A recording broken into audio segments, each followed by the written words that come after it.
Трамп викуповує сектор Гази. А дарма, бо ж якраз поряд зачаївся острів Ратманово. Новоспечений президент США, що минулого терміну рвав на голові волосся і обіцяв зробити American Great Again, все продовжує робити, немов на радість нам, все більше інфоприводів. Претензії на Гренландію і Канаду, депортація мігрантів, припинення USAID і викуп сектора Гази, за який сьогодні піде мова. Але спочатку розберемо, що з себе уявляє сектор Гази. Сектор Гази є невід'ємною територією Палестинської національної адміністрації та частково визнаної держави Палестина. По плану 1947 року сектор Гази перейшов під владу палестинцям, однак після Палестинської війни опинився під окупацією Єгипту.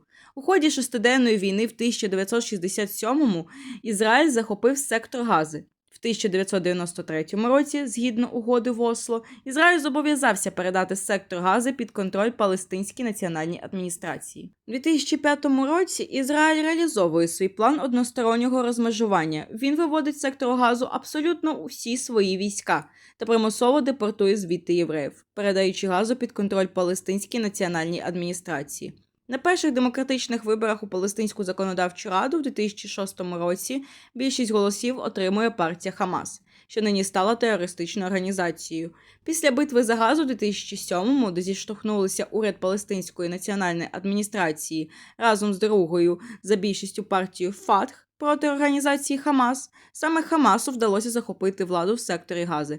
З тих пір Хамас періодично вчиняє обстріли території Ізраїлю.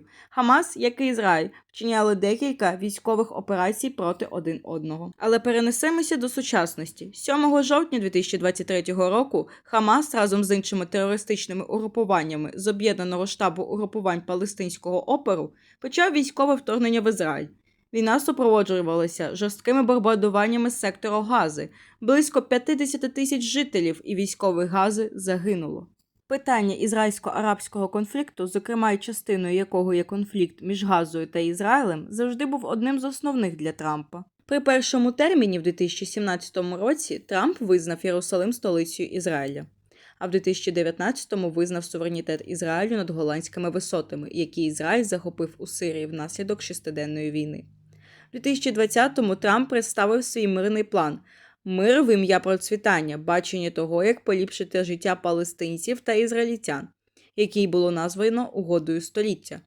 Згідно Угоди століття, Ізраїль мав зберегти контроль над своїми поселеннями на західному березі річки Йордан, створення демілітаризованих зон, закріплення Єрусалиму повністю за Ізраїлем та визнання Палестинської держави на деяких територіях західного берегу річки Йордан. План багато критикувався як опонентами Трампа, так і членами єврейських поселень Західного берегу, так і палестинським урядом, та згодом таки не був втілений в життя. Та й загалом сама політика республіканців завжди цінувалася тим, що базувалася на сильній зовнішній політиці. Якщо демократи в голові з Байденом мали помірну позицію щодо конфлікту між Газою та Ізраїлем, тобто допомагали як Ізраїлю, так і надавали їжу на територію Хамасу, то Трамп мав повну проізраїльську політику.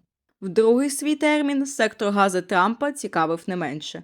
Буквально в перші дні своєї перемоги Трамп випустив доволі дивний пост в своїй соцмережі Truth Social. Цитата зараз демонструється на екрані. Прошу всіх, хто слухає, а не дивиться, поставити відео на паузу і ознайомитися з нею. Хамас ультиматум Трампа відкинув та переніс звільнення ізраїльських полонених на 15 лютого. Але й 15 лютого полонених не було звільнено. Не дивлячись на те, що зараз між Ізраїлем і Хамасом діє перемир'я, підписане 19 січня 2025 року, буквально не так давно Трамп зробив нову заяву. Прошу знову поставити відео на паузу і ознайомитися з заявою. Окрім цього, він запропонував переселити 2,3 мільйона палестинців до сусідніх країн, таких як Єгипет та Йорданія, а саму територію перетворити на рив'єру Близького Сходу, туристичний курорт на узбережжі Середземного моря.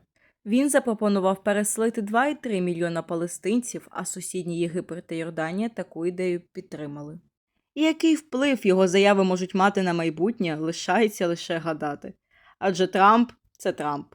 Усі його виборці це знають. Якщо він щось сказав, ще не означає, що він завтра це і зробить. Він дикий, його політика непередбачувана, і що може завтра бути з сектором Гази, ми не можемо знати. Арабо-ізраїльський конфлікт не згасає десятиліттями, і якщо Трампу вдасться загасити його, це буде один з найбільших вкладів в його політику. Криза на Близькому Сході, що почалася у 2023-му, ще ніколи так близько не підводила нас до початку світових війн. Світова слабкість призвела до того, що країни-терористи змогли підняти голови. Коли ти годуєш дракона поряд, готуйся, що дракон виросте і з'їсть тебе.